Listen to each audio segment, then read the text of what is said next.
Selamat siang semua, apa kabar? Semoga kalian selalu sehat dan profit selalu. Jadi hari ini kita akan menyelenggarakan webinar edukasi kepada masyarakat pasar modal dan smart retail investor pada khususnya untuk mengenal lebih lanjut emiten yang akan kita paparkan siang ini.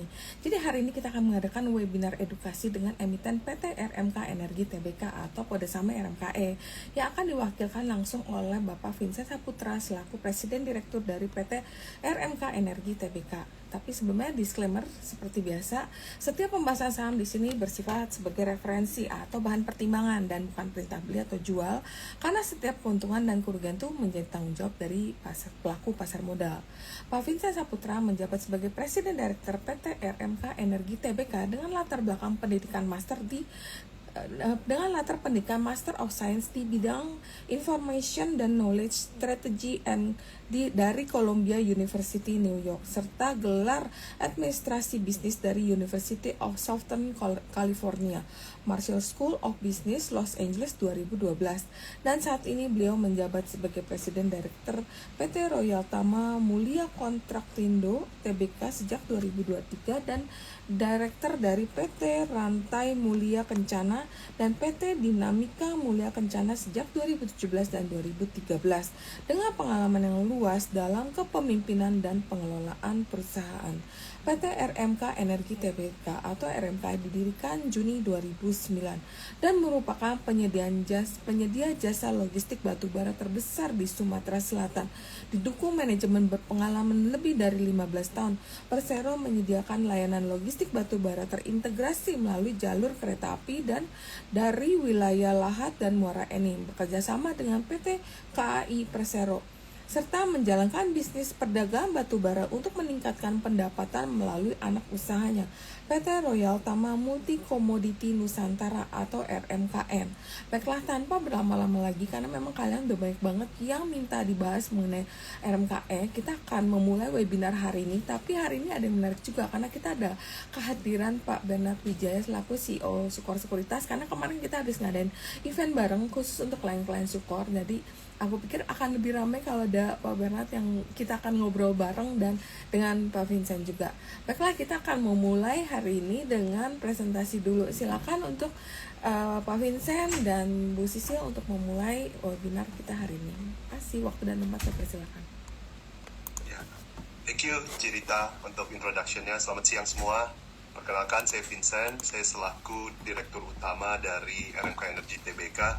Tadi Cirita udah jelasin sedikit mengenai bisnis kita. Mungkin sebelum saya masuk ke presentasi, kita tunjukin satu video mengenai proyek kita. Mungkin Bapak Ibu ada yang pernah lihat, ada yang belum pernah lihat. Ini kita sharing apa aja yang kita bangun di Sumsel. Baru nanti kita masuk ke presentasi. Terima kasih. Boasting Indonesia's second largest coal reserves, totaling 8.9 billion tons, South Sumatra confronts substantial logistical challenges. These encompass costly long-haul transportation and the social friction caused by public road congestion. To overcome these hurdles and truly drive future coal production, comprehensive integrated logistics solutions are critically needed. RMK Energy is the integrated coal logistics company in Sumatra. Several facilities of RMK Energy in South Sumatra.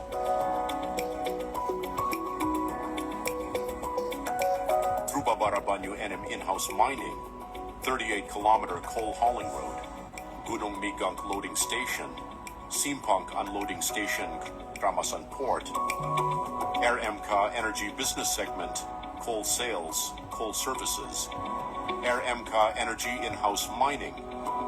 Trubabara Banyu Enim is company's in-house coal mining in Gunung Megang, Muara Enim Regency, South Sumatra. Trubabara Banyu Enim in-house coal mining has been operating since 2022 and targeted to increase the volume of coal sale and services.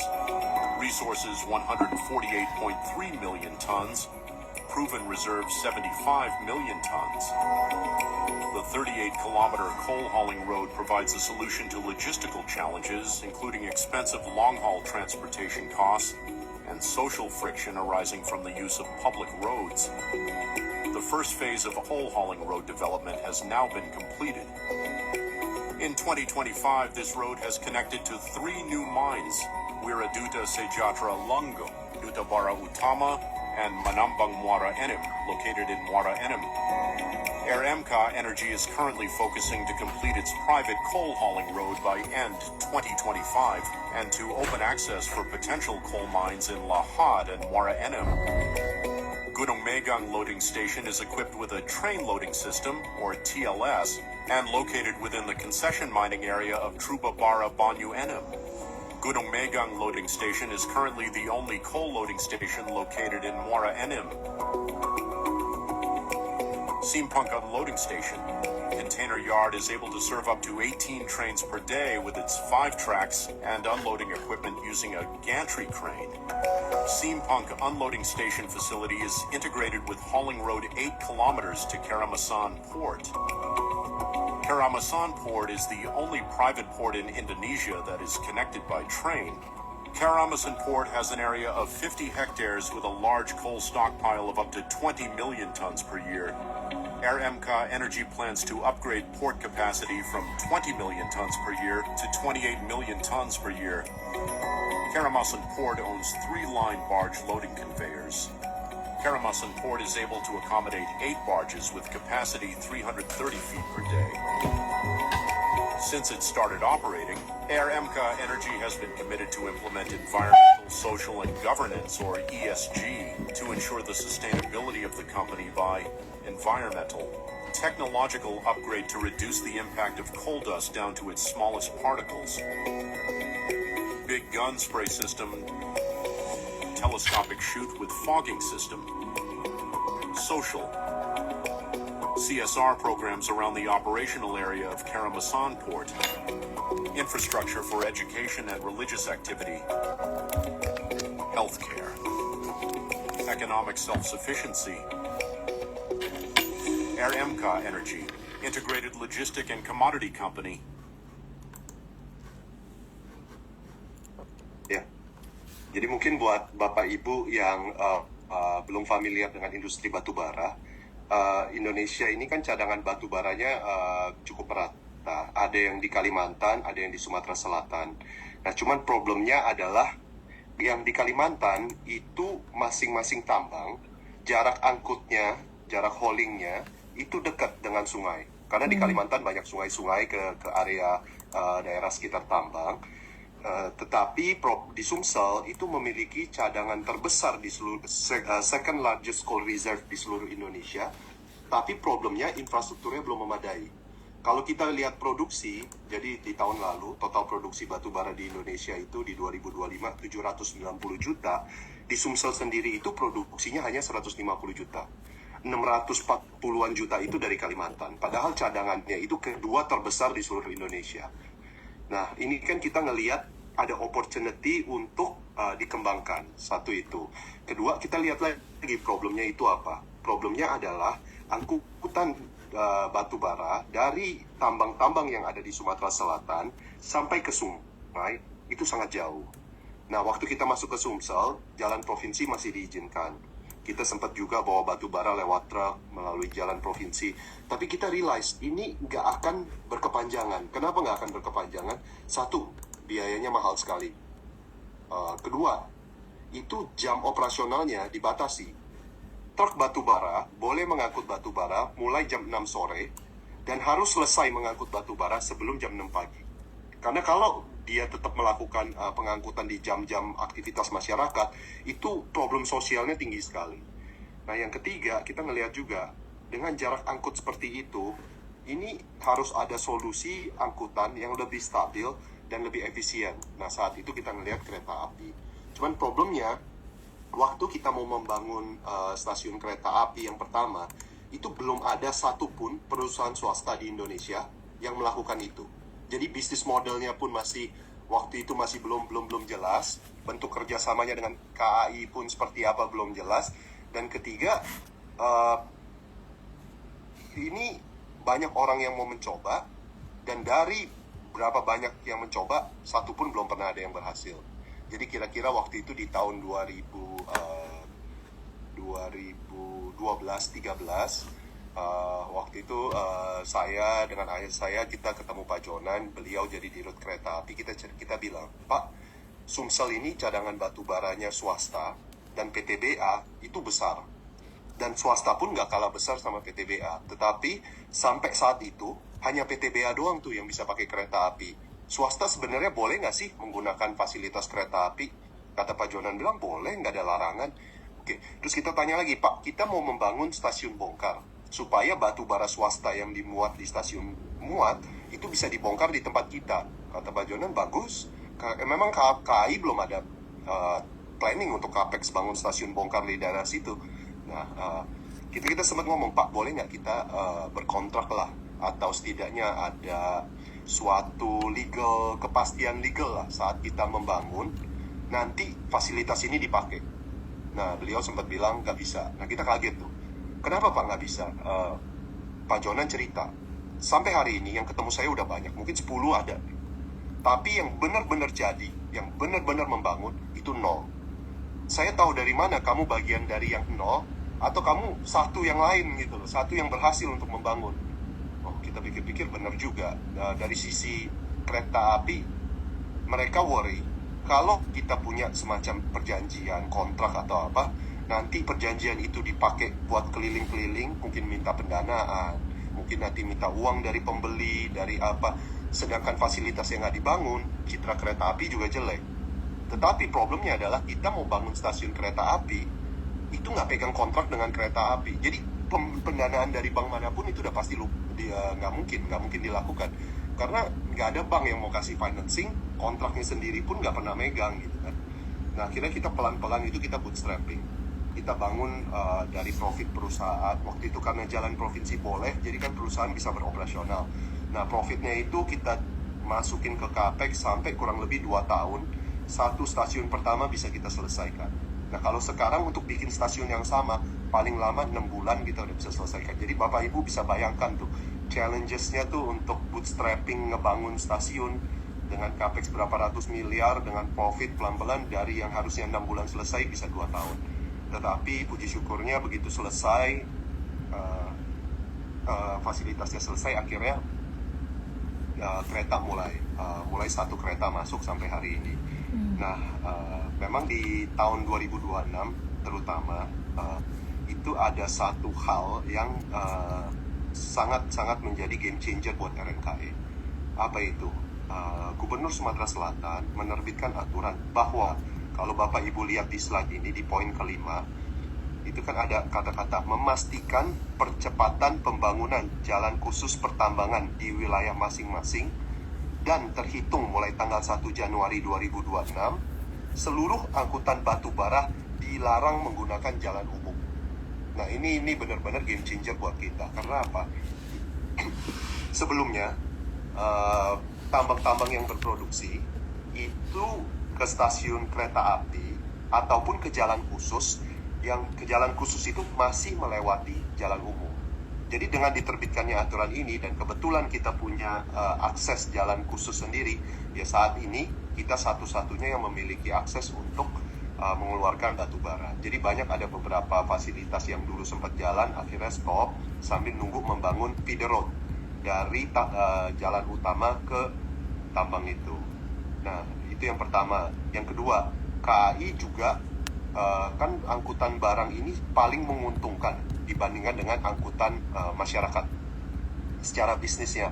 Jadi KAI berencana untuk mendevelop triple track yang tadinya dari double track jadi triple track.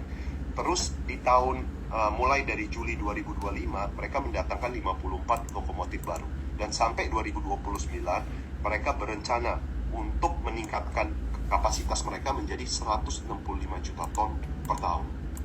Nah, ini merupakan pertumbuhan agresif. Ini kita dapat dari presentasi kereta api.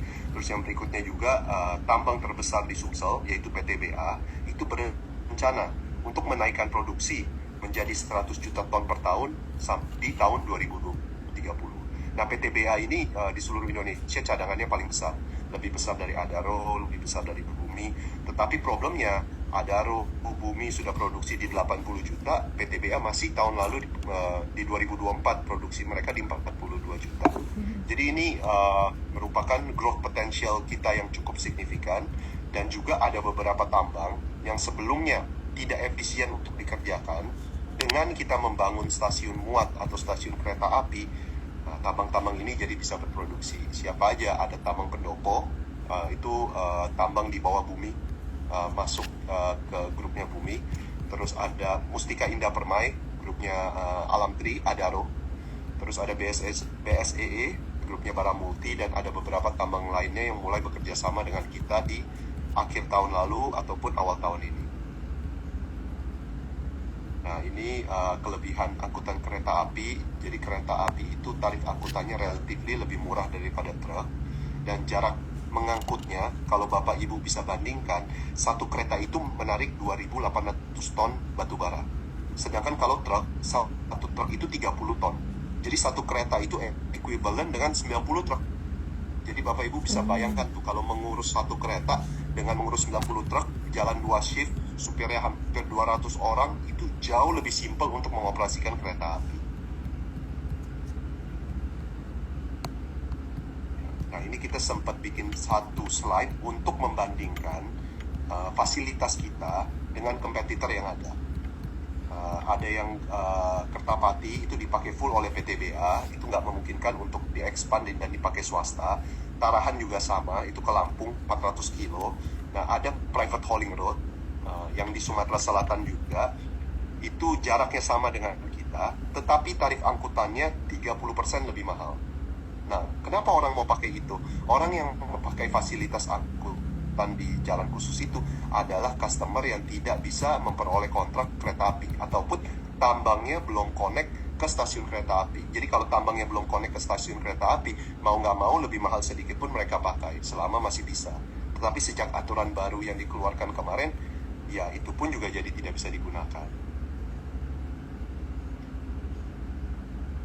Ini overview fasilitas kita ada tambang, tapi memang tambang ini adalah bagian kecil dari bisnis proses, dari revenue portionnya RMKE. Terus kita ada stasiun muat, kita ada jalan hauling, kita ada stasiun bongkar, dan juga kita ada pelabuhan. Ini tambang kita, TBBE. Terus ini jalan yang sedang kita bangun, sedang kita sempurnakan. Memang jalannya belum 100% sempurna, tetapi karena aturan pemerintah, aturan Pak Gubernur yang 1 Januari tersebut, mau nggak mau jalan itu kita paksa buka supaya tambang-tambang nggak harus stop berproduksi. Nah, ini fasilitas muat kita sedang membangun fasilitas muat kedua. Saat ini dalam proses land clearing. Rencananya sebelum bulan 7, sebelum Juli, kita bisa menggunakan stasiun kedua tersebut. Ya, ini stasiun bongkar kita saat ini ada 5 CY, 5 stasiun bongkar. Yang zaman dulu kita dengan susah payah selama 2 tahun membangun 1, hari ini kita udah mengoperasikan 5, dengan kapasitas 18 kereta per hari. Nah, ini pelabuhan kita. Luasnya 50 hektar dengan kapasitas bisa sampai 20 juta ton per tahun, tapi saat ini masih underutilized dikarenakan volume muat dan bongkar belum sesuai dengan target. Nah, strategi dan outlook kita, yang menarik ini di slide ke-29. Jadi memang di tahun 2025 kami menargetkan operating revenue di 1,8 triliun. Di 3 kuartal pertama itu pendapatan kita sekitar di 1 triliunan, dan kemarin kita baru merekap internal, lagi dalam proses audit. Di Q4 sendiri revenue kita itu 1 triliun, jadi minimal 1 triliun, bisa 1,1 sampai 1,2. Jadi artinya apa? 50% dari revenue di tahun 2025 itu kontribusinya di Q4 sendiri. Net profit pun sama. Jadi net profit kita di 3 kuartal sebelumnya itu di 130 secara total. Jadi Q1 50 miliar, Q2 30 miliar, Q3 50 miliar, total 130. Di Q4 net profit kita di kisaran antara 100, kurang lebih 100 sampai 110, 120 miliar. Jadi hampir 50% profit kita ada di Q4. Nah, di dan di 2026, nah ini mungkin ya, kalau Bapak Ibu tanya harga sahamnya naik banyak, ini apa sih driversnya? Driversnya adalah, salah satunya adalah profit kita itu pertumbuhannya bukan 20%, 30%, tapi beberapa kali. Jadi di 2026 kita proyeksikan net profit kita di 800 miliar, naik 4 kali dari 2025. Dan di 2027 kita proyeksikan net profit kita di 1,5 triliun. Kalau kita bandingkan ke 2025 itu 7,5 kali dari net profit tahun lalu.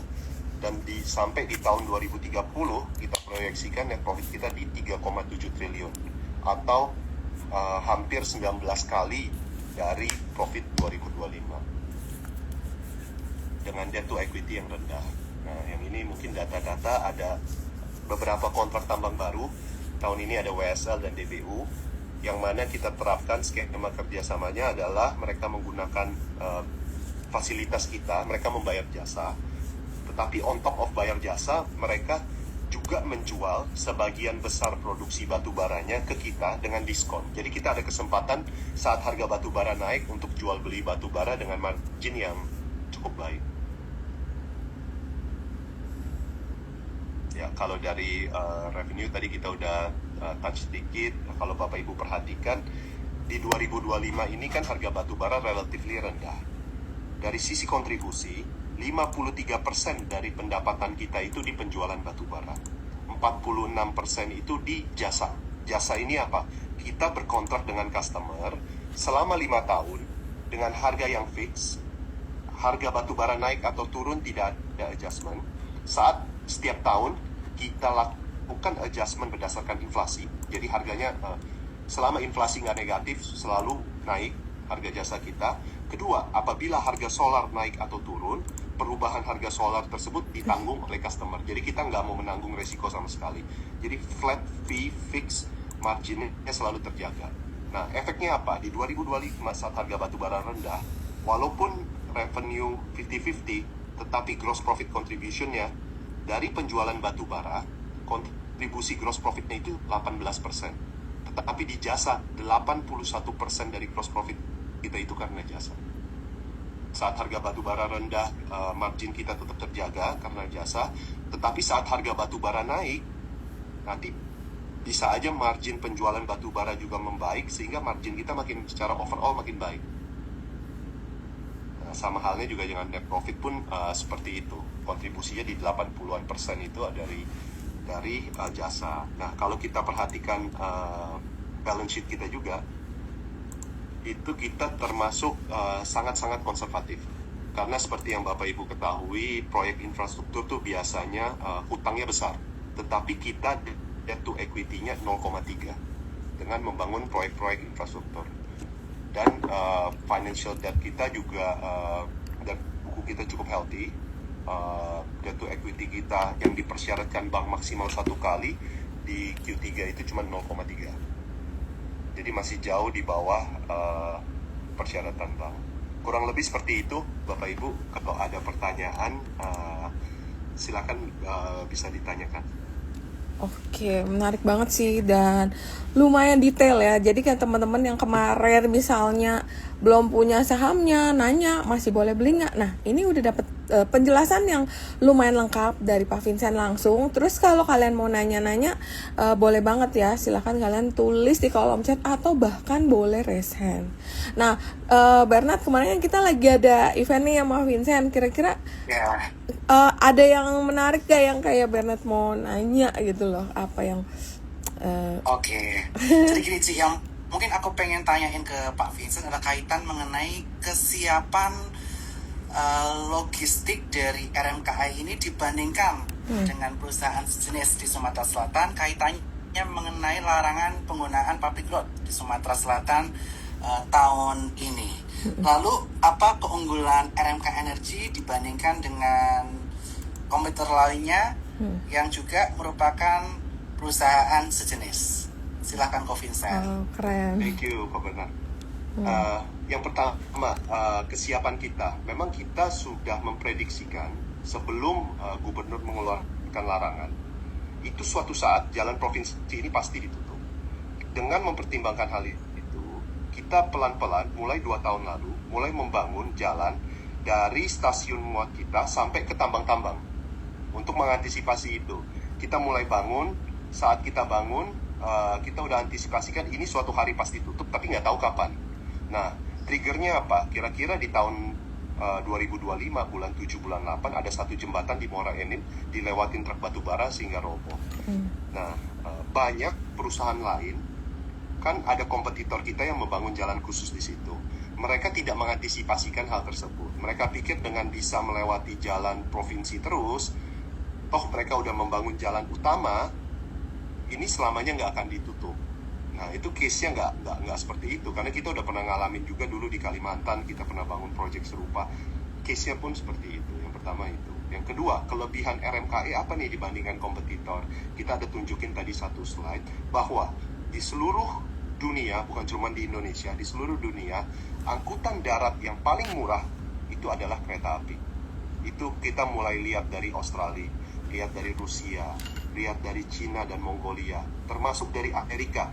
Di tahun 1960 tuh saat Industrial Revolution, mereka mulai bawa batu bara dari tengah Amerika ke ujung East Coast sama West Coast, itu pakai kereta api, nggak ada yang pakai truk sama sekali. Nah, cuman problemnya adalah di Indonesia memang infrastrukturnya masih belum memadai. Kebetulan di Sumsel ada kereta api, angkutan kereta api ini lebih murah. Jadi walaupun nih misalnya suatu saat jalan khusus itu berhasil membangun jalan sambungan, tetapi saat membandingkan cost kita itu, tarif kita itu jauh lebih murah, yaitu di 806 sampai 922 ton per kilometer dibandingkan dengan 1.200. Jadi kalau kita kalikan dengan 150 kilo, selisihnya itu bisa $4, $5. Dan itu margin yang sangat signifikan tuh Pak Bernard untuk penambang. Oh, oke. Jadi memang saat ini yang bekerja sama dengan PT KAI udah ada beberapa perusahaan atau baru RMK Energy sendiri, Pak, di Sumatera Selatan? Kalau untuk bongkaran hanya kita, tetapi yang sudah dengan kereta api untuk slot itu ada beberapa, yang itu penambangnya. Kalau fasilitas bongkaran begitu. Oke, jadi end to end mulai dari jalan khusus untuk hauling, kemudian kereta mulai dari stasiun muat dan stasiun bongkar hingga port, semua udah ada end to end ya bersama dengan RMKE. Udah ada end to end, betul Pak. Oke, jadi kalau menurut pandangan Pak Vincent sendiri, kan kita bisa melihat nih jarak antara konsesi ke port itu kan lebih dari 150 kilo. Kalau bagi perusahaan-perusahaan batubara sendiri, sebenarnya misalnya peraturan Gubernur Sumatera Selatan ini nggak ada, mereka lebih hemat pakai jalur yang dibangun oleh RMK Energy, atau mereka lebih hemat melalui jalan-jalan kabupaten segala macam hingga menuju port yang jaraknya lebih dari 150 km tadi? Sebenarnya lebih hemat pakai jalan yang kita bangun. Tapi problemnya memang kereta api itu kan sangat rigid. Mereka punya flow of contract, terus mereka punya SOP yang cukup rigid. Jadi nggak bisa semua tambang itu pakai. Mereka seleksi itu, justru tambang-tambang yang tanda kutip bonafit lah, yang baru bisa bekerja sama dengan kereta api. Karena mereka tidak mau investasi kalau tambangnya nggak ada kepastian. Nah, jadi banyak what happens di lapangan adalah tambang-tambang yang relatively kecil itu mau nggak mau pakai angkutan yang lain, walaupun lebih mahal. Nah, tapi ini kan sebenarnya menjadi suatu kesempatan buat kita ke depan. Begitu kita membangun, kita kan bisa membeli batu bara dari tambang-tambang yang lebih kecil itu. Nanti kita gunakan stasiun kereta api, di situ ada selisihnya. Nah, itu yang kita mulai lakukan nih sekarang. Jadi itu yang kita sebut sebagai trading, ya kan? Jadi beli dengan diskon. Yang orang yang belum punya slot angkutan kereta api, kita beli batu baranya di mulut tambang dengan harga diskon. Nanti kita yang jual, kita campur batunya di pelabuhan, kita jual ke customer, ke trader internasional, ke end user. Nah, itu yang kita lakukan. Oh, jadi sekarang bisnis modelnya bukan hanya mengenai infrastruktur ya, logistik, tapi juga ada yang mengenai cold trading juga. Nah, yang menarik nih Pak Vincent adalah kaitan mengenai target yang sangat agresif. Ini pasti publik bertanya-tanya, mengapa target sangat agresif dari tahun 2025 di angka 200 miliar, di tahun 2026 bisa di angka 800 miliar. Padahal size kontrak di tahun 2025 itu udah di kisaran 8 juta ton. Kira-kira ada kenaikan target hingga berapa di tahun 2026 nanti? Plus, apakah memang ada kontrak baru yang telah disahkan oleh RMK Energy sehingga target mencapai lebih dari 12,6 juta kalau saya baca dari media? Iya, target kita di tahun ini 12,6 juta. Kita per hari ini sudah ada 3 kontrak baru, dan kita lagi pembahasan dengan salah satu tambang terbesar di Sumsel, ya kan, untuk mengangkut batu bara mereka. Harapannya dengan 12,6 juta itu kita berhasil membukukan 4,1 triliun revenue dan dengan net profit di 800 miliar. Jadi mungkin sebagai gambaran Bapak Ibu, di Q4 sendiri, walaupun larangan itu belum keluar, tapi memang ada case jembatan roboh. Jadi kita dapat windfall angkutan. Yang tadinya bisa ke kompetitor, jadi mau nggak mau menggunakan fasilitas kita. Itu penjualan revenue kita di 2025 Q4 itu minimal di 1 triliun. Mungkin bisa 1,1, 1,2. Jadi kalau kita pakai angka itu aja, harusnya di 2026 itu udah 4,8 triliun. Proyeksi kita masih 4,1. Yang kedua, profitnya pun di situ masih di 100-an miliar. Nah, sisa kelebihannya itu dari mana? Salah satunya adalah ada satu kontrak kenaikan volume dan kontrak baru. Sisanya dari trading, dari yang kita jual beli batu bara tadi, Pak. Yang kita diberi kesempatan untuk membeli batu bara dengan harga yang diskon, ya kan? Sehingga baru kita mau sediakan slot angkutan kepada tambang tersebut. Ya. Kalau boleh di-spill nih Pak, tadi kan udah menyebutkan ada 3 kontrak baru. Kontrak barunya dari mana aja nih? Ada big names yang perlu kita perhatikan nih? Yang udah sign per hari ini ada DBU, ada WSL dan MMA. Nah, MMA ini grupnya Carupan. Kalau DBU itu Duta Bara Utama, itu grupnya Duta Anggada. Mereka memang main bisnisnya itu properti, Pak Bernard. Kalau tahu Chase Plaza, terus itu tambang mereka. Dan sekarang skema yang kita lakukan adalah bagi kuota. Jadi dari penjualan mereka hampir 50% itu dijual melalui kita. Jadi kita punya opsi untuk membeli. Kalau WSL itu malah 75-80% hasil produksinya dijual ke kita dengan diskon. Jadi mereka cuma hanya menjual 20%. Nah, itu kita dapat extra margin yang cukup lumayan dari 2 tambang ini aja. Ya. Dan di media pun kita juga sudah membaca ya bahwa PTBA ini di tahun 2030 ini berencana untuk meraih produksi 100 juta kol ya per tahunnya. Nah, kalau dari sisi RMK Energy sendiri, apakah juga akan berusaha menggarap market PTBA hingga tahun 2030 nanti, ataupun ada market baru lain yang nanti akan sedang dikejar kontraknya, Pak Vincent? Jadi PTBA memang per hari ini gak apa-apa ya kita sharing, kita lagi dalam proses kontrak. Kemarin mereka minta, jadi ada tahun ini ada 3,2 juta ton untuk swasta. Mereka minta kita tender, kita kasih satu angka yang cukup menarik dan kelihatannya angka kita itu yang paling kompetitif dibandingkan yang lain. Jadi sekarang lagi berproses untuk berkontrak. Angka kelihatannya udah cocok, tinggal kita finalisasi. Kalau semua lancar di Q1 harusnya angkutan pertama sudah bisa jalan. Itu dengan PTBA. Kedua, kita lagi diskusi juga dengan Bumi. Mereka punya satu tambang namanya Pendopo.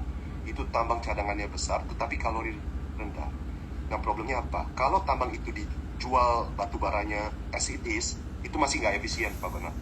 Tapi kalau kita kan bisa melakukan blending. Itu kita bisa campur. Kita punya batu bara dengan kalori lebih tinggi, kita bisa beli batu bara dengan kalori lebih rendah, kita campur di fasilitas kita di pelabuhan. Barang itu bisa kita jual dan bisa dipakai oleh end user. Jadi itu yang kita lagi coba garap dengan mereka. Wah, luar biasa ya. Pertanyaan terakhir dari saya nih Pak, sebelum kita ke audiens nih cerita, karena audiens sudah banyak yang mau nanya.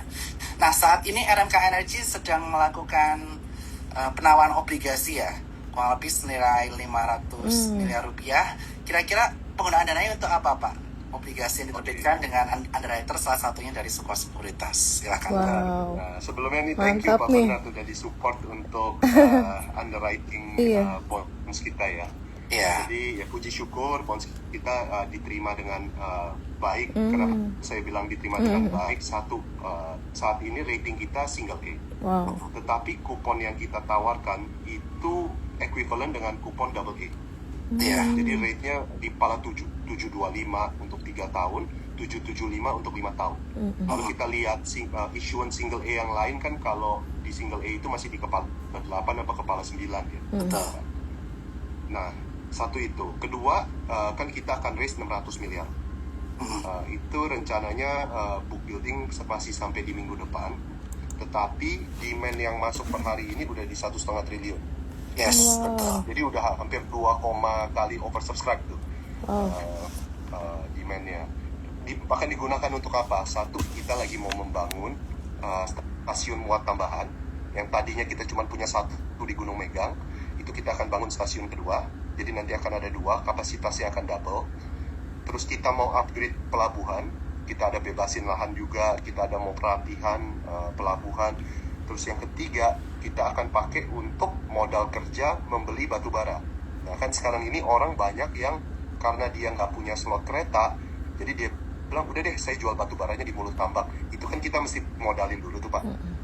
Ya kan kita mesti bayar mereka di mulut tambang lah. Nanti kita dibayar oleh customer itu kan di atas vessel. Jadi kan ada tahapan proses yang harus kita lakukan. Nah, sisanya itu kita pakai untuk modal kerja off-take batu bara dari beberapa tambang. Oke, thank you Pak Vincent dan Cirita. Ini udah banyak yang mau nanya nih. Benar-benar. Silahkan Cirita untuk memoderatori teman-teman yang mau bertanya kepada Pak Vincent dan MK Energy. Thank Makasih you Ci. banget deh pertanyaannya Pak Bernard tuh bener-bener deep, tapi langsung kasih kita juga insight yang cukup banyak yang mengenai bond dan segala macam. Oke, thank you banget. Jadi kita akan menjawab beberapa pertanyaan nih ya. Pak Bernard dan Pak Vincent nih memang udah baik Pak. Pendanaan infrastruktur jika tidak menggunakan hutang, apakah menggunakan cash atau dari investor lain? Nah ini juga banyak nih pertanyaan mengenai rencana right issue atau corporate action lainnya. Silakan Pak Vincent. Ya, thank you Ci. Kita memang sangat konservatif Bapak Ibu. Opsi kita kan dua, satu either melalui hutang atau melalui cash internal. Kebetulan memang bisnis kita ini cukup cash generative, performance-nya juga cukup baik.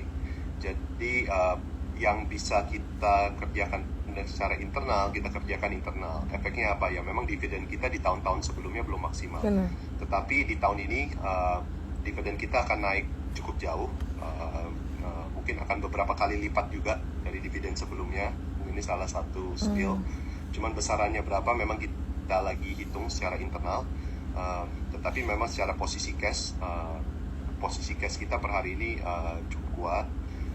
Dan apabila ada kesempatan nanti apabila harga batu bara suatu saat turun, terus ada opportunity kita untuk meng-acquire aset, kita dalam posisi yang sehat dan kuat untuk melakukan hal tersebut. Yes. Dan saat ini debt to equity ratio dari RMK Energy hanya kisar 0,3 kali atau 30% ya Pak Vincent ya.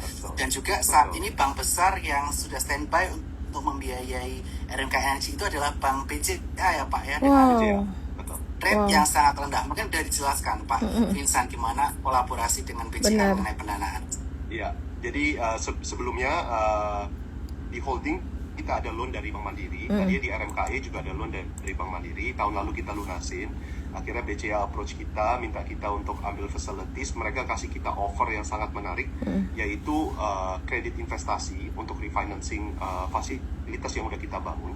Itu tenornya 7 tahun dengan bunga 7,5%. Itu termasuk salah satu yang paling rendah di tenor 7 tahun tuh Ci. Jadi kita keluarin obligasi aja tenor 7 tahun kita di 8,25, ya kan Pak Bernard underwrite juga. Tenor paling rendah di 8,25 itu udah equivalent dengan kupon double A. Kalau 7 tahun 7,5 itu mungkin udah kupon triple A kali Ci. Mendekati kupon triple A. Jadi kita di BCA tuh support kita seperti itu. Dan kita akan ambil fasilitas dari mereka untuk bangun infrastruktur baru di Sumsel. Yes, dan Cirita BCA itu yang paling hati-hati untuk memberikan kredit ke nasabah. Susah banget loh. Ini malah mereka yang approach dan memberikan support ya. Berarti ini ya mereka sangat percaya untuk prospek bisnis ke depannya sih. Nah, terus ini ada pertanyaan yang sangat menarik. Pak Vincent izin tanya. Kan tadi kan rate issue kita udah jawab ya. Kemudian ini pertanyaan, apakah ada kemauan untuk mengejar masuk ke indeks internasional seperti MSCI untuk mendapatkan flow dari asing atau internasional, dan jika tidak misalnya boleh tahu considerationnya seperti apa, dan mungkin kalau iya kayak gimana juga kali ya, kayak gitu. Ya, maksudnya kita aware memang indeks internasional ini cukup signifikan ya flow-nya. Satu itu. Kedua, tetapi yang lebih penting dari itu, kita melihat, saya bicara dari sisi RMKE ya, ataupun dari industri batubara. Kita melihat ada disconnect antara pendanaan dengan opportunity untuk M&A di industri batubara. Kenapa? Ini hal yang saya sempat tanyakan juga ke beberapa banker-banker LBC ataupun Mandiri, dan mereka juga agree sebenarnya. Tapi memang karena polisinya seperti itu, sulit. Contohnya gini, harga batu bara ini kan berfluktuasi. Itu ada cycle. Ada harga batu bara pada saat yang kemarin saat bagus-bagusnya tuh harga di $400, tapi bisa juga turun ke $100. Jadi naiknya itu kan bisa cukup signifikan, atau turunnya juga bisa cukup signifikan. Tetapi pada saat harga di $100, pertanyaannya, apakah bank mau kasih pendanaan untuk akuisisi? Nah, itu kan pertanyaan. Sebenarnya pada saat harga rendah, itu tambang-tambang ataupun infrastruktur ataupun fasilitas penunjang ini itu dijual dengan harga murah.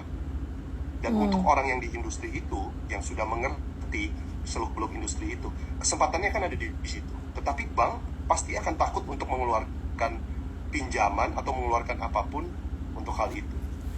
Nah, itu kan sebenarnya ada disconnect. Malah kebalikan, saat di harga 400, bank semua mau kasih pinjaman. Orang yang mau menjual aset di situ pasti akan jual dengan harga mahal. Orang yang beli aset di kondisi itu pasti akan beli aset kemahalan. Itu udah pasti. Tetapi di situ pendanaannya bank willing untuk melakukan. Kan sebenarnya ada mismatch. Nah, kembali ke pertanyaan yang tadi Cerita sampaikan untuk indeks internasional. Apabila saham RMKE itu masuk ke indeks internasional, otomatis kan saham ini jadi berharga.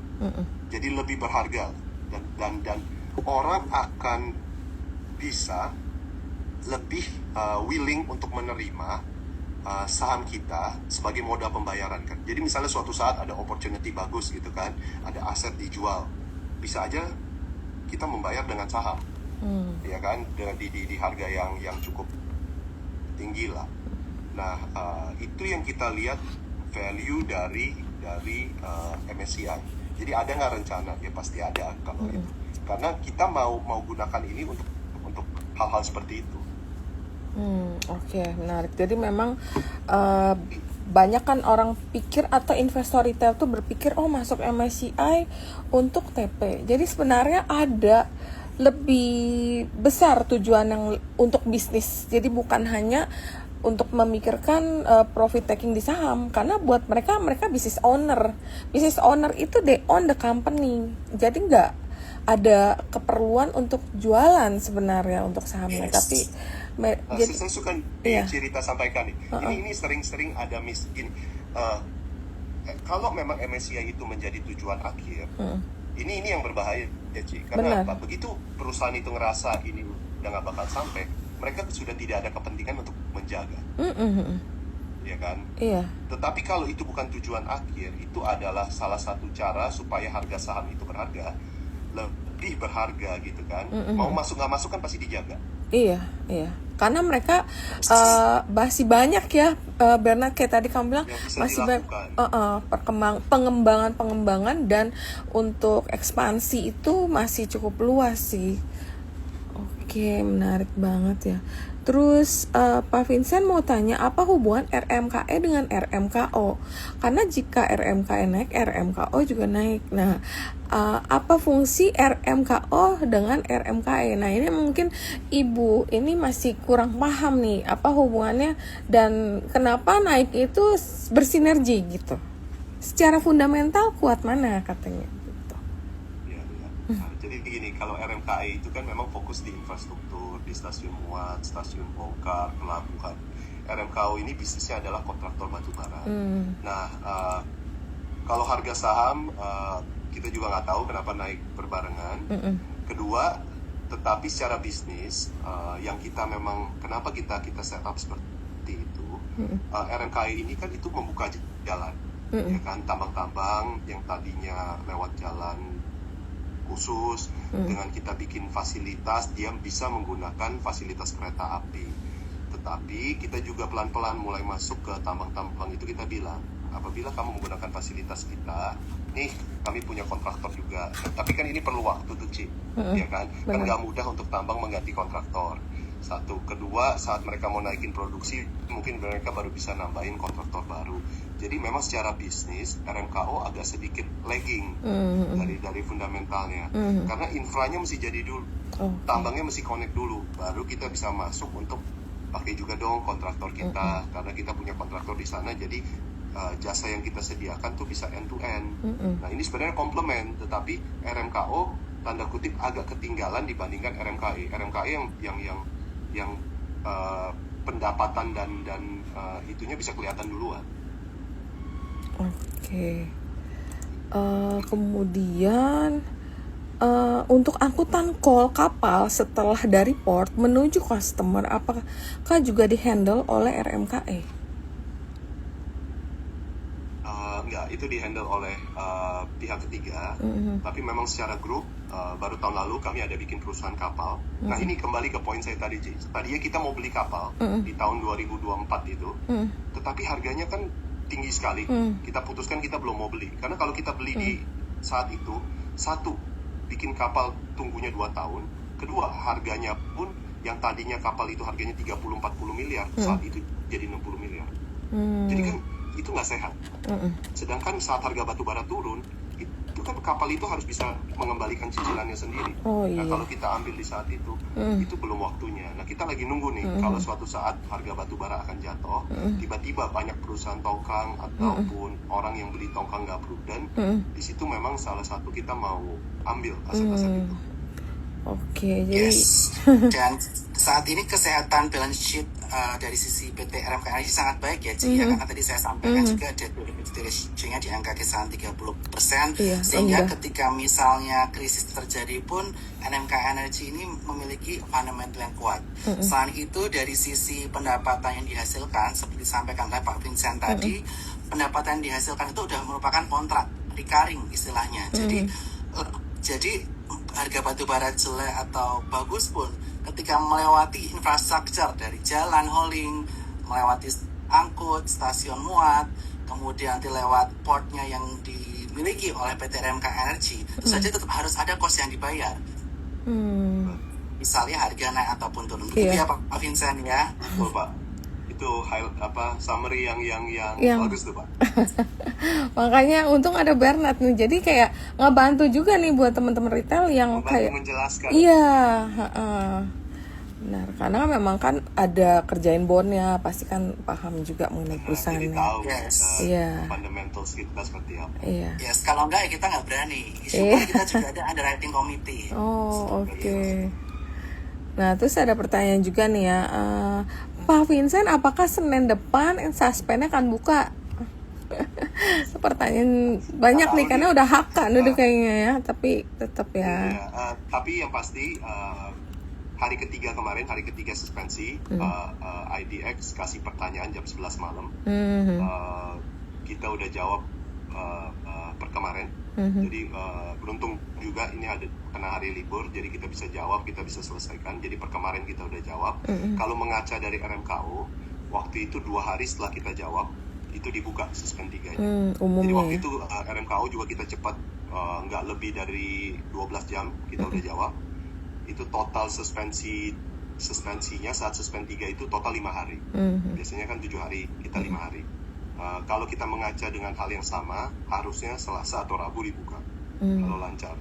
Tapi semua pertanyaan IDX sudah kita jawab dengan detail dan sudah kita upload juga. Ya, jadi nanti tergantung dari IDX ya, mudah-mudahan akan cepat buka. Jadi, tapi tetap ya teman-teman, tetap jangan FOMO, pelajarin. Kita kan hari ini belajar sama-sama. Jadi kalau udah yakin baru invest. Jadi bukan ngikut-ngikutan, tapi karena memang kalian udah tahu perusahaannya.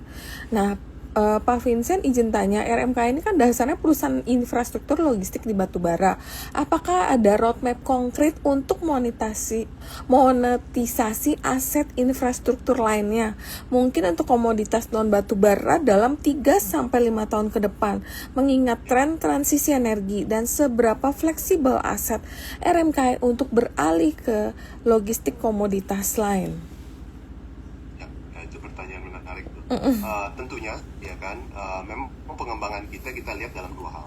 Satu, within Sumatera Selatan, artinya aset-aset kereta api ini kan bisa saja bukan hanya mengangkut batu bara, tapi mengangkut komoditas lain.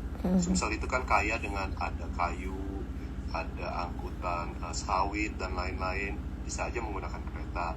Kedua, dari yang non Sumsel, kita juga ngelihat infrastruktur ini kan dipakai untuk semua komoditi. Jadi mau kita kerjakan nikel, mau kita kerjakan iron ore, mau kita kerjakan pasir atau tambang apapun, silika, itu semua kan perlu infrastruktur. Nah, kita juga ngelihat ada aset-aset apa yang dapat kita, yang saat ini ada masalah dengan infrastruktur yang bisa kita investasikan. Nah, kalau ada hal-hal seperti itu, tentunya kita tertarik tuh untuk masuk ke situ. Oke, jadi ada potensi ke sana. Oke. Apakah revenue RMK di tahun 2026 ada pengaruh dari kebijakan terbaru mengenai produksi batu bara yang secara keseluruhan di Indonesia itu bakal dipangkas? Yang dari Bahlil punya kebijakan yang dia mau cut production dari batu bara, akan berdampak gak ke revenue RMKE? Oke, ke revenue kita enggak secara langsung. Iya kan, saat ini kita punya customer lebih dari 9. Sebagai perbandingan, tahun lalu swasta itu produksi batu baranya 30 juta. Tapi tahun ini karena ada larangan, kita cuma menargetkan 14 juta. Jadi setengah dari yang tahun lalu. Sedangkan potongannya itu memang belum ada angka konkret berapa yang dipotong. Ada yang bilang 20%, ada yang bilang 30%. Tapi karena customer kita banyak, satu. Kedua, kita memperoleh kontrak baru. Kan kita ini konsepnya seperti jalan tol. Kalau kita perusahaan tambang batu bara kan pasti kena tuh, Ci. Begitu dipotong, langsung. karena tambang kita kena potong kuota, Terdampak. jadi berpengaruh. Kalau kita kan konsepnya infra. Kita tinggal menambahkan customer atau meningkatkan volume dari existing customer gitu. Tapi masih di bawah dari potongan itu. Oke, ini ada pertanyaan dari Leon. Halo Leon. Congratulations Pak Vincent for the great result and impressive stock price. Izin tanya sebuah pertanyaan, apakah kontribusi pertumbuhan di 2026 yang sangat eksponensial juga dipicu oleh jalan dari kompetitor yang tidak berfungsi secara optimal? Thanks and have a great success. Ada, Pak. Ada dampaknya. Dari kompetitor yang nggak optimal, yang tadinya mereka ada volume signifikan keluar lewat mereka juga. Jadi karena trigger event yang saya sebutkan itu Luar biasa ya. tahun lalu saat jembatan roboh, ya kan? Iya. Itu dua customer yang tadinya 100% ke tetangga, jadi harus 100% ke kita. Itu memberikan headwind yang cukup signifikan. Terus ada tambang-tambang yang dulunya membagi, ya kan? Mungkin mereka punya kuota ke KAI segini, kuota ke ini segini, gitu kan? Jalan raya. Jadi nggak bisa ke satunya, ya kan? Jadi benar-benar harus ke kita full. Dan banyak dari mereka malah mengurangi produksi karena kapasitas kita belum bisa handle. Karena kita kaget juga dapat volume yang terlalu signifikan kan. Kalau kita handle semua, harusnya kita bukan di 14 juta, kita bisa di 30 juta. Gila. Cuman kan nggak mungkin, fasilitas kita cuma siap 14 juta. Jadi banyak tambang yang malah mengurangi produksi secara otomatis karena ada hal itu. ya efeknya ya ke hasil kinerja yang ada di Q4.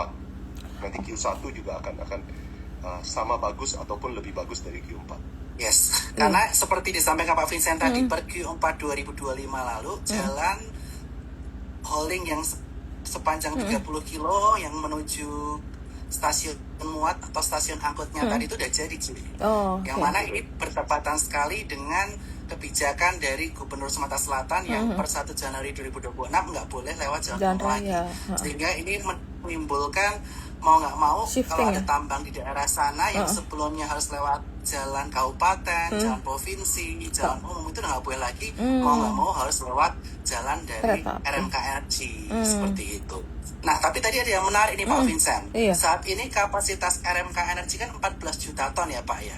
Kedepannya kan tentu saja dengan proyeksi yang sangat agresif hingga tahun 2030 tentu saja harus ditingkatkan terus-menerus ya. Kira-kira apa strategi yang akan dilakukan oleh RMK supaya kedepannya bisa meningkatkan kapasitas angkutan Ya, hingga 2030? itu pertanyaan bagus. Yang pertama, dari issuance bonds yang kita lakukan, itu akan bangun stasiun muat kedua. Oke. Tadi di Gunung Megang kita cuma punya satu TLS. TLS itu silo untuk muat. Kita lagi mau mengerjakan TLS kedua. Sebelum bulan Juli harusnya akan rampung. Kedua, di dekat beberapa tambang baru, kita akan bikin jalan-jalan koridor tambahan. Dan juga tidak menutup kemungkinan kita akan membuka 1 sampai 2 stasiun baru. Benar. Itu jadi nanti ada stasiun lagi di luar Gunung Megang yang rencananya bisa kita operasionalkan, yang menyambung ke tambang-tambang yang sebelumnya belum pernah berproduksi ataupun berproduksi tapi belum ke tempat kita. Jadi di situ tuh growth kita. Oke Pak Vincent, makasih. Nah, ini pertanyaan juga yang cukup menarik ya. Pak Vincent izin tanya, target net profit full year 2026 sebesar 800 miliar atau meningkat 4 kali lipat dari 2025. Apakah kontrak saat ini udah diperoleh secara realistis tuh cukup untuk mencapai target tersebut atau masih diperlukan perolehan kontrak baru? Dan bagaimana strategi pencapaiannya? Lalu kontribusi profit dari coal dan services nanti tuh masing-masing komposisinya akan berapa persen nih di full year 2026? Ya, kalau secara nilai kontrak 90% itu udah ada di tangan sesuai dengan volume itu. Malah kalau ada kontrak PTBA itu akan lewat dari target itu, tetapi mungkin kita nggak bisa ambil full kontrak PTBA juga, hanya bisa mengambil setengah ataupun 60% ya, karena kalau nggak over capacity. Satu itu. Kedua, kontribusi dari services kedepannya ada di 60-70% itu dari jasa. Tapi kita kan nggak pernah bisa prediksi nanti tiba-tiba harga batu bara naik $400, untung penjualan per ton bisa $20-30, ya bisa aja menjadi 50-50. Tapi kalau kita melihat kondisi secara normal, kita proyeksikan lebih dari 60% kontribusi gross profit kita itu akan ada di jasa. Oke. Tadi aku lupa tambahin, mungkin banyak dari kalian belum tahu kalau sebenarnya di Sumatera Selatan itu kan angkutan tadi pilihannya antara lewat jalan darat atau lewat PT KAI. Nah, yang jalan darat ini sebenarnya ada competitors juga nih, tapi karena berhubung ada aturan baru, kelihatannya klien daripada competitors ini yang terpaksa harus pindah ke RMKI. Mungkin tadi ada jelasin secara singkat kali ya. Nah, ini yang bikin ada jam juga dari net profitnya ya, kelihatan dari sana juga ya, ada penambahan klien dari yang tadi yang mereka pakai jalur jalur darat kan akhirnya pindah ke sana. Berarti kan ada penambahannya juga dari sana ya. Yes. Dan selain itu Ci, seperti disampaikan Pak Vincent tadi, saat ini Sumatera Selatan reserve-nya nomor 2 di seluruh Indonesia. Tetapi yang menjadi kendala di Sumatera Selatan dibandingkan dengan Kalimantan, kalau Kalimantan itu jarak antara konsesi tambangnya ke sungai itu cukup dekat, kurang dari 50 km rata-rata. Jadi mereka tidak butuh infrastruktur yang cukup panjang, tinggal pakai truk udah cukup. Tapi di Sumatera Selatan beda, jaraknya itu bisa mencapai jauh, lebih ya? dari 150 km dari darat, dari konsesinya ke sungai untuk bisa melakukan muatan. Nah, oleh karena itu infrastruktur di Sumatera Selatan menjadi satu kunci ke depannya. Jika misalnya reserve di Kalimantan sudah tidak kompetitif, Sumatera Selatan itu bisa menjadi next sumber batu bara yang bisa menjadi sumber energi tidak hanya untuk Indonesia, tidak untuk smelter nikel yang ada di Indonesia, tapi juga untuk ekspor. Karena secara kualitas dari Sigar itu pun cukup kompetitif. yang di Sumatera Selatan dibandingkan dengan di Kalimantan. Iya, menarik banget sih ini kayak kebetulan ada aturan baru yang merubah sesuatu, memberikan sentimen positif. Berat saham kan selalu bergerak berdasarkan sentimennya. Jadi ya itu yang bikin harga RMK ini di awal tahun juga naiknya lumayan menarik. Terus ini banyak banget nanya mengenai target. Kalau target susah ya karena emiten tuh hanya bekerja. Jadi saham itu bergerak berdasarkan ya market ya yang appreciate. Jadi kalau tanya targetnya gimana tuh Vincent? Ada mau Susah jawabnya sih. susah Ya, kan? tapi Iya. ya kita percaya benar, kita percaya kalau kita lakukan yang terbaik, terus secara bisnis pertumbuhan kita juga signifikan, baik dan konservatif, harusnya market appreciate itu ya, dan itu akan terreflect ke share price. Mungkin yang terakhir itu kali ya, yang target dari Sinarmas ya 10.000 ya. Ada research report terakhir yang sudah di-upload itu dari Sinarmas di 10.000. Ya mungkin. Tapi saya lihat ada beberapa house lagi yang akan mengupdate itu.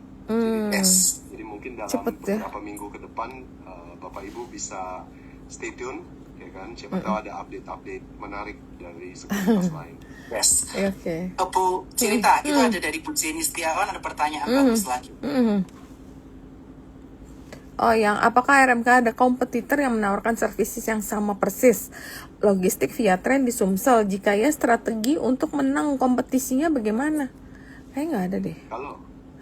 Kalau lewat kereta nggak ada, tetapi memang ada kompetitor kita membangun jalan khusus. Oke. Tadi ada di satu slide kita highlight juga selisih harganya seperti apa antara kereta api dengan jalan khusus. Nah, kalau jalan khusus ini kan menggunakan truk. Memang truk itu lebih mahal dibandingkan kereta api. Jadi selama fasilitas yang kita bangun itu masih mencukupi, orang pasti akan lebih memilih menggunakan kereta api daripada menggunakan truk. Tetapi apabila kita over capacity, harga batu bara naik, ya orang mau nggak mau maksimalkan dulu kereta, sisanya berapa yang nggak bisa diakomodir, baru dia bawa ke jalan yang lain. Kan selalu begitu, Ci. Benar-benar. Cycle-nya. Oke. Jadi yang perlu kita lakukan apa? Kita harus naikin terus kapasitasnya supaya orang bisa pakai semua. Jadi apa? Harga batu bara Sumsel ini kita ngelihat bukan cuma masalah kompetisi secara regional ya, Ci ya. Visi kita pas masuk ke Sumsel itu satu. Kita mau bikin batu bara Sumsel ini menjadi kompetitif di mata internasional. Yang tadi Pak Bernard cerita. Di Kalimantan suatu saat suka nggak suka cadangan batu bara bisa aja berkurang, bisa aja mungkin habis. Tetapi cadangan terbesar kedua di seluruh Indonesia itu adanya di Sumsel. Nah, kenapa sebelum Kalimantan habis, kok nggak kita bangun gitu fasilitasnya supaya batu bara Sumsel ini menjadi kompetitif di pasar global, bukan cuma di Indonesia doang. Itu yang kita coba bangun. Ya. Oke, ini kelihatannya ada investor yang kelihatannya udah follow RMKN nih kelihatannya. Soalnya dia tanya gini, perusahaan batubara yang dibeli RMK Energi yang lokasi di Saralolangun, Jambi, apakah udah beroperasi? Ya, jadi mungkin kalau Bapak Ibu sempat ngikutin, dulu kan kita sempat keluarin keterbukaan informasi mau membeli tambang melalui RMKN. Tapi sampai detik terakhir kan kami gak dikasih approval oleh OJK. Akhirnya kita putuskan beli itu di Indo. Kita ada beli 3 tambang. Di situ juga ada jalan khusus 107 kilo. Terus ada pelabuhan juga, ya kan? Memang belum dibangun. Itu di private company kita, ya kan? Nah, Jambi juga case-nya sama, Ci. Per hari ini, per detik ini, jalan provinsi masih diizinkan untuk membawa batu bara. Tetapi kita ada kepercayaan apabila jalan khusus kita nanti selesai, di situ ada 30-40 tambang tuh, Ci, di seluruh Jambi. Wow. Apabila jalan khusus kita itu selesai, kita ada keyakinan jalan provinsi itu akan ditutup juga. Jadi nanti itu juga satu-satunya. Dan nggak menutup kemungkinan juga infrastruktur itu bisa digabungkan ke perusahaan TBK kita. Cuman yang mana ya itu kapan? Nah itu masih inilah ya, belum bisa kita disclose per hari ini. Oke. Terus untuk angkutan yang menggunakan kereta, apakah nggak perlu truk untuk loading dari tambang ke keretanya? Atau di setiap tambang itu dibangun conveyor untuk memindahkan dari tambang ke kereta? Perlu truk, makanya kita bangun jalan khusus. Karena kalau membangun rel kereta ke masing-masing tambang kan mahal sekali itu. Jadi maka kita bangun jalan khusus, tapi jalan khusus itu jarak pendek, paling jauh di 30-an kilo. Sehingga cost yang mahal itu cuma di 30-an kilo itu, sisa 100 berapa puluh, 140, 150 kilonya itu menggunakan harga angkutan yang murah, harga angkutan kereta api. Dibandingkan kompetitor kita menggunakan full jalan khusus sepanjang 140 kilo. Oke, menarik banget sih. Ini kayaknya lumayan. Ada sebagian investor nih kelihatannya kan udah ngikut juga ya, kayaknya nih udah tahu juga perjalanannya sampai nanyain tambangnya. Nah terus mungkin tadi kita udah bahas mengenai kebijakan dividen belum sih? Kayaknya biasa orang suka nanya tuh dividen. Nah kira-kira kan kalau kemarin kan udah berapa tahun ini kan konsisten ya pembagian dividen dari RMKN nih. Nah untuk 2026 ini bagaimana? Kira-kira akan terjadi perubahan skema atau dividen payout ratio-nya atau apa gitu kira-kira? Jadi memang di tahun ini kita lagi menghitung berapa besar dividen yang bisa kita distribute. Yang pasti 100% ada. Kedua, kemungkinan ini masih off the record, akan beberapa kali lebih besar dari yang sebelumnya. Oke, Karena menarik. kebetulan memang performance perusahaan juga membaik. Jadi dividennya akan lebih besar dari sebelumnya. Cuman berapa besarannya itu masih kita hitung. Oh, Ya. oke. Ini ada pertanyaan bagus lagi sih dari Bu Jenny. Coba. Yang dua atas sama Bu. Lebih detail sekali nih Bu Jenny. Iya Bu Jenny Ini kayak seperti RMKE dari lama nih, bagus sih. Saya Iya. suka pertanyaan kayak gini. Gimana? Silakan Cik. Pak Vincent, ini kan yang terakhir kan untuk target 2030 saya membaca target net profit RMKI sekitar 3,7 triliun. Berarti kan hampir 20 kali lipat dibanding net profit tahun 2025. Strategi utama apa yang akan dijalankan manajemen untuk mencapai pertumbuhan sebesar ini? Wow, keren banget Bu Itu yang Jen. tadi kita cerita, ya bagus pertanyaannya. Salah satunya kita akan bangun stasiun tambahan. Yang satu kan sekarang kita ada di Gunung Megang, kita lagi bangun tempat muat kedua. Terus kita juga lagi mempelajari 1 sampai 2 stasiun baru yang sebelumnya belum pernah dibangun. Kita berencana untuk membangun stasiun muat di situ. Yang ketiga, jalan-jalan khusus kita itu kita mau konekkan ke kurang lebih 19 tambang. Ya kan, yang hari ini customer kita 7-8 tambang, masih ada 11 tambang lagi, dan salah satunya itu PTBA yang cadangannya 6 miliar ton, terbesar di seluruh Indonesia.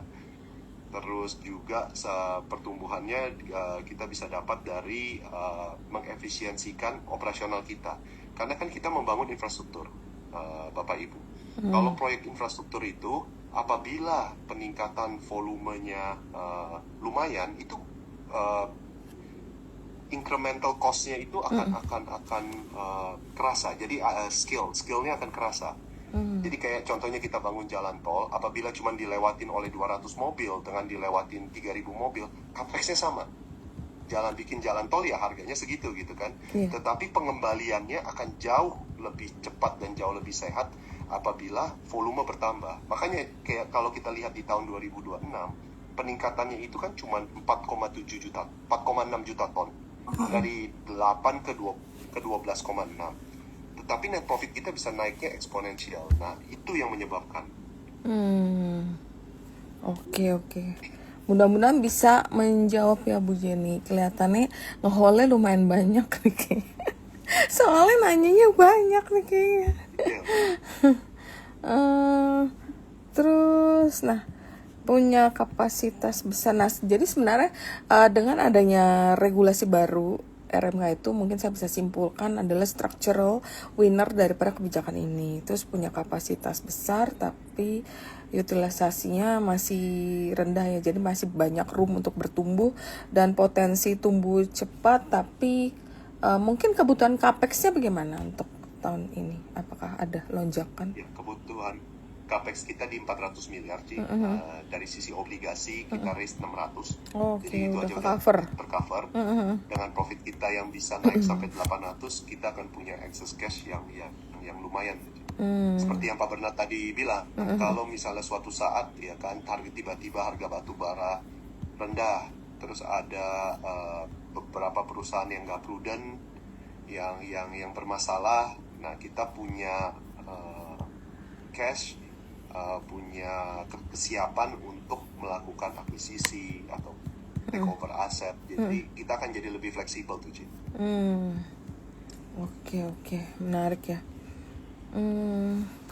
Kemudian ini kayaknya temen-temennya lagi pada udah lumayan dapet insight nih. Dari Bernard ada tambahan nggak kira-kira apa sih yang bisa, mungkin yang kita belum ngerti ya, kita belum tahu karena kan mungkin dari Sukor kan udah ada kerjasama dalam bond, jadi mungkin Pak Bernard ada tambahan, oh ini karena ada tambahan ini, oh kita aja belum tahu gitu. Ada sisi Jadi menarik. mungkin saya mau kasih tambahan insight ya mengenai MSCI. Saya setuju banget dengan Pak Vincent ya, bahwa perusahaan yang masuk MSCI itu tidak semata-mata ketika masuk MSCI itu malah exit. Banyak emiten yang memasukkan atau yang membuat emiten tersebut masuk ke MSCI tersebut tujuannya adalah ketika masuk MSCI kan valuasinya naik tuh. Benar. Valuasinya naik ketika mereka membutuhkan pinjaman yang mendadak, ada kebutuhan mendadak. Biasanya kenapa? Karena ada opportunity, misalnya untuk akuisisi lahan, untuk aktivitas quotation lain yang mereka kan butuh cash dalam waktu yang cepat, betul nggak, Ci? Benar. Ketika mereka membutuhkan cash cepat, kadang-kadang mereka perlu melakukan namanya repo. Nah, kalau repo harganya di bawah, ujung-ujungnya mereka takutnya akan kehilangan saham dalam jumlah yang besar. Benar. Tapi kalau repo di harga atas dengan haircut misalnya sama di angka 50%, haircut 75%, mereka masih barangnya nggak gitu banyak. Makanya ini yang menjadi consideration juga ketika mereka masuk MSCI, mereka akan lebih dapat cost of fund lebih gampang, lebih murah dibandingkan belum masuk indeks. Begitu ya Pak Vincent ya? Betul, Pak. Itu Pak Bernard menjelaskannya detail sekali tuh. Iya. Nah itu memang banyak sekali salah kaprah di antara investor retail. Oh udah masuk MSCI itu udah selesai, dari bukannya sekarang ya, dari tahun lalu. Terus kadang aku jelasin, kadang tergantung. Kalau itu yang memang itu emitennya memang ownernya concern atau peduli dengan harga sahamnya. Ada kan emiten yang, beberapa emiten yang aku ketemuin mereka cuma kerja aja gitu, mereka nggak peduli share price-nya kesana kesini, banyak yang kayak gitu. Tapi ada yang emiten yang mereka mungkin karena punya perusahaannya tuh lebih dari satu ya, jadi kayak mereka sangat menjaga atau sangat concern dengan share price. Masuk MSCI, lihat aja harganya nggak ambruk kok gitu. Turun ya wajar, pasti biasa, habis ada significant jump dari foreign flow, habis itu akan normalize, tapi ya itu akan balik lagi ke kinerja. Jadi kalau kinerjanya terus bertumbuh, profitnya terus naik, itu pasti akan ada apresiasi dari pemegang saham lainnya yang untuk masuk yang memang belum. Jadi ya harganya makanya nggak akan terlalu jauh kayak orang pikir abis MSCI kelar. Enggak juga, unless itu emitennya memang perusahaannya nggak sesuai ya, maksudnya kan ada juga yang masuk tapi mereka kinerjanya nggak ada ekspansi lain, kayak cuman ya udah begini aja, nggak ada bertumbuh. Terus mungkin ada pihak ketiga yang betul punya sahamnya dalam jumlah besar, nah itu beda sih, itu beda. Jadi kalau kinerja aku balik lagi ke kinerja sih. Terus Nanti ini jangan lupa tuh ada yang mau nanya buka akun Sukor bareng Cici. Oh iya, buat teman-teman yang mau buka account bareng di Sukor, di mana Pak Bernard tuh banyak banget event-event khusus dengan emiten, dengan Sukor Phoenix. Jadi untuk pembukaan Sukor Sekuritas, untuk aku saranin sih langsung ke Sukor Phoenix ya, karena itu akan banyak banget kegiatan-kegiatan, gathering, dan insight-insight yang sangat spesial dari Sukor Sekuritas. Buka event terdekat kita nanti 11 Februari Ci, dengan Pajak Master. Oh ada, oh Untuk iya, dengan Pak Aceh Master ya. Jadi kalian buka linknya mungkin ada di Sukor Sekuritas itu formnya. Nanti kode referralnya adalah Raihan 02. Raihan 02 nanti masuk ke CLC punya komunitas. Nanti kita juga akan sharing juga insight-insight khusus dengan kalau buka Sukor Phoenix 3 bio ya, 3M langsung masuk ke VIP-nya CLC juga karena kita memang ada kerjasama untuk mengembangkan investor pasar modal Indonesia biar terus bertumbuh jadi investor yang paham kenapa harus beli bukan ngikut-ikutan. Jadi edukasi yang kita kedepankan sih di sini. Raihan 02 ya. Oke. Mungkin ini masih ada pertanyaan ya? Oh, ini dari pertanyaan terakhir nih dari Offlink, coba Ci. ya halo Pak Vincent. Untuk OPEX dari Howling itu berapa persen dari revenue? Apakah nanti ke depannya seiring bertambahnya kontrak baru, OPEX ini dapat menurun? Iya, kalau OPEX dari Howling, karena Howling adalah sebagian kecil dari bisnis kita, itu di bawah 15%. OPEX secara overall ya, kalau kita ngelihat total kontribusi expenses kita. Kedepannya bisa menurun, bisa. Itu yang salah satu opsi yang kita lagi pelajari. Satu. Dari Howling ini OPEX yang paling banyak itu apa sih? Kalau fuel dan lain-lain kan itu standar, nggak berubah. Ya, tapi yang bisa berubah itu kalau jalannya jelek, otomatis truk itu lebih sering rusak. Apabila truk lebih sering rusak, ban sering ganti, spare part sering ganti, itu kan OPEX meningkat. Kita lagi mau upgrade jalan, Pak. Ya kan, kita lagi mau upgrade jalan supaya jalannya itu bisa dengan standar yang baik, di chip seal, sehingga kerusakan dan maintenance itu bisa kita tekan. Yang kedua, kita lagi mengkaji, itu kan jarak hauling kita cuma 30-40 kilo. Ini memang internal kita lagi kaji, lagi studi sambil kita lihat apa yang cocok. Harga solar kan itu berfluktuasi, naik turun terus, fluktuasi, dan relatively cukup tinggi, dan kontribusi ke COGS kita sekitar 20-30% solar. Kita bisa menghemat solar apabila kita mengganti ke EV, truk listrik. Jadi kita di ujung 30 kilo, jadi di tempat muat, tempat bongkar, di pintu masuk, pintu keluar, itu kita masukin charging station. Kita bikinin charging station, itu selama 30 kilo bolak-balik aja. Itu ITMG juga sudah mulai trial, ITMG pakai truk Cina, dari XCMG, kita juga lagi belajar, kita tanya-tanya mereka baru implement tahun lalu. Jadi kita mungkin nunggu sekitar 1 tahun, kita mau lihat studinya, apakah benar penghematannya signifikan. Kedua, apakah benar ketahanannya, namanya kan truk baru nih, teknologi baru. Kalau memang teknologi baru kan perlu waktu pembuktian, itu yang kita lagi tunggu. Jadi apabila itu udah proven, ada kemungkinan kita mau ganti ke truk listrik. Wow, penghematannya lumayan tuh biasanya ya. Lumayan Ci, apalagi 30 kilo bolak-balik, kalau jalannya udah bagus baru cocok. Makanya ini timingnya cocok Ci. Jadi kita mesti rapin dulu jalan bagus baru bisa pakai truk listrik. Kalau nggak baterainya rusak. Begitu baterai rusak itu significant cost dari EV. Oke. Apakah kita mau menjawab satu lagi nih? Boleh Ci. Bagaimana Silakan. strategi RMKM meningkatkan efisiensi operasional untuk margin? Oke, sama deh pertanyaan. Salah satunya kita kerja sama PLN. Kemarin kita ada narik satu gardu cukup besar, investasi lumayan. Kita mengganti listrik. Dan sekarang kita lagi studi, kan kita banyak alat berat juga di pelabuhan. Pelabuhannya dekat kota, dan kita udah terlanjur narik gardu PLN yang cukup gede untuk industri. Itu per KWH-nya murah. Sebelumnya kita pakai genset. Genset itu kan pakai solar. Kalau solar itu per KWH-nya itu sekitar Rp3.000. Jadi kemarin kita kontrak sama PLN, kita dikasih rate industri, saya lupa I3 atau I4, itu cuman di 1.100 sampai 1.200, jadi hampir sepertiga ya dari harga pakai solar. Jadi kita lagi konversi.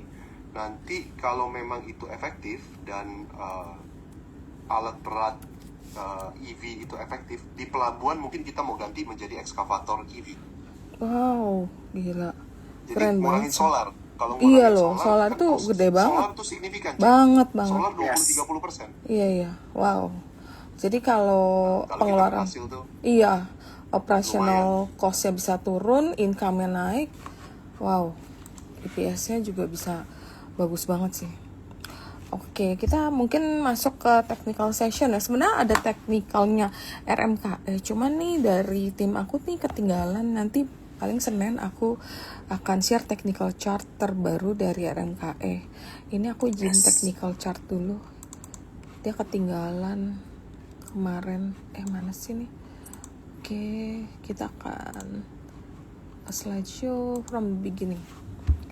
Oke, ini untuk technical disclaimer teman-teman. Nah, IHSG kira-kira kalau bullish mana? Kalau bullish dan dia break resistance 9003 akan membentuk higher high. Jika break level tersebut, potensi untuk IHSG rally lanjutan menuju target V bottom pattern di 9300. Saat ini IHSG udah berada di atas Tenkan Sen, Kijun Sen, dan Kumo. Nah, tapi kalau bearish menguat tapi dia gagal break resistance up channel dengan upper Bollinger Band di 9070, gagal break di level tersebut, potensi IHSG koreksi menuju support FR 38,2 di 8881 dan FR 50% di 8813 serta support up channel di 8750. Nah, untuk sektor yang menarik di weekly kita bisa lihat ada IDX Finance yang mulai ada di improving, dan yang tetap ada di atas ini ada IDX Cyclical, Infra, IDX Energi, kemudian ada juga IDX Prop tapi dia agak kehilangan momentum, agak turun, nama IDX Trend, IDX Industry yang weakening tuh masih Basic Health, yang ada di lagging ada Tech dan non cyclical. Nah, tapi kalau daily-nya ini prop-nya malah naik nih, IDX propertinya malah naik, IDX non-cyclical agak kehilangan momentum tapi masih ada di improving. Yang kemudian di leading ada Trans, Basic, Energi, Cyclical, dan Industry. Dan Infra itu tetap di weakening, Health masih ada di lagging, Finance, dan Tech. Dan ini yang ada di Industry, ini ada saham Kobax ya, ini kecil banget. BNBR sini, Inta pada ini ada di leading yang agak kehilangan momentum, ada saham Blue, IMPC di weakening, kemudian NTBK, kemudian di lagging ada SMIL, ada INDX, ada Fox ya. Kemudian yang infra ini ada Karwe, ada The Gig, Inet, Arko, dan ada Mora yang agak turun, ada Keter, NRCA. Nah, kalau untuk saham RMKN nanti aku susul hari Senin karena agak ketinggalan. Untuk DKFT karena mungkin nikelnya kemarin naiknya lumayan, DKFT break dan bertahan di atas resisten 890, bertahan di level tersebut, berpotensi untuk DKFT rally lanjut ke last high di 1055 dan target double bottom pattern di 1250. Minor finish score-nya adalah 8/8, artinya ini udah uptrend. Kemudian DKFT rekomendasi technical buy area di 930, buy area di 960 hingga 900, target 980 dan target 2 1025, stop loss 890. Kemudian ini ada Bufa ini break resistance di 1850. Bertahan di level tersebut, potensi untuk Bufa rally menuju target rounding bottom di 2900. Saat ini juga Bufa udah berada di Tenkan Sen, Kijun Sen, dan Kumo. Minor Fini patternnya juga 8/8 ya, jadi ini udah uptrend banget. Bufa rekomendasi technical buy area 1940 hingga 1830, target 1 1908, target 2 2070, stop lossnya 1810. Kemudian ada Vici ini koreksi dan bertahan di support jangka panjang di 575 dan rebound. Potensi rebound ini akan menuju FR 23,6 di 740, FR 38,2 di 845.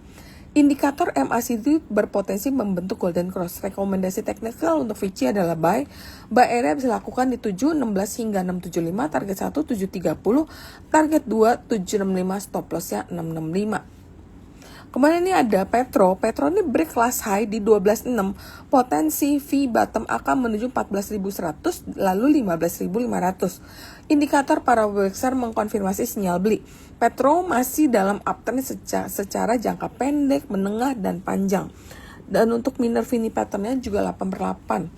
Petro rekomendasi technical buy area di 13.3 hingga 12.5, target 1 13.5, target 2 14.2, stop lossnya 12.350. Kemudian ada Raja ini koreksi dan bertahan di support uptrend line dan FR 61,8 di 6675. Jika bertahan di level tersebut, maka Raja itu berpotensi rebound menuju last high di 8475.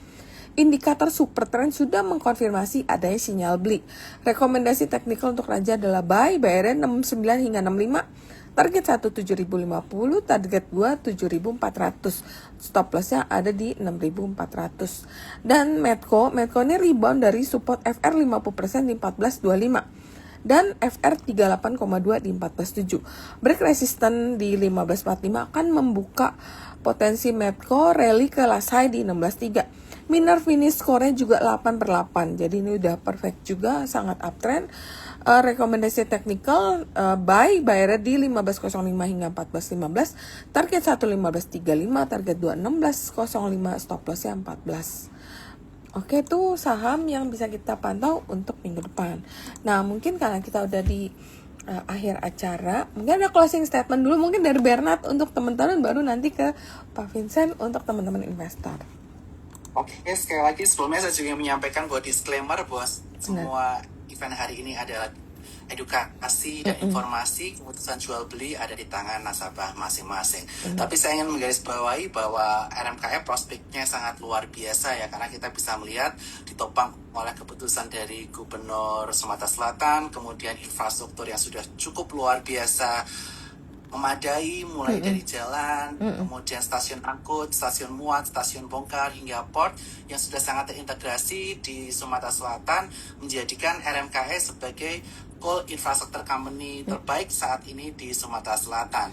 Sehingga dengan prospeknya sangat luar biasa dan cadangan batu bara yang masih sangat luar biasa di Sumatera Selatan, RMKE bisa menjadi pilihan yang menarik. Apalagi tahun ini ditargetkan di angka 800 miliar bottom line, dan menurut saya ini sangat possible untuk di-achieve. Karena mengapa? Karena dengan target hanya di 12,6 dan kapasitas maksimal di 14 juta dan kedepannya akan ditambah terus, ini masih possible sekali untuk dicapai di tahun 2026 ini. Oke, ya thank you untuk Pak Bernard, menarik banget insight untuk teman-teman investor. Silakan dari Pak Vincent sebelum kita tutup webinar edukasi kita hari ini.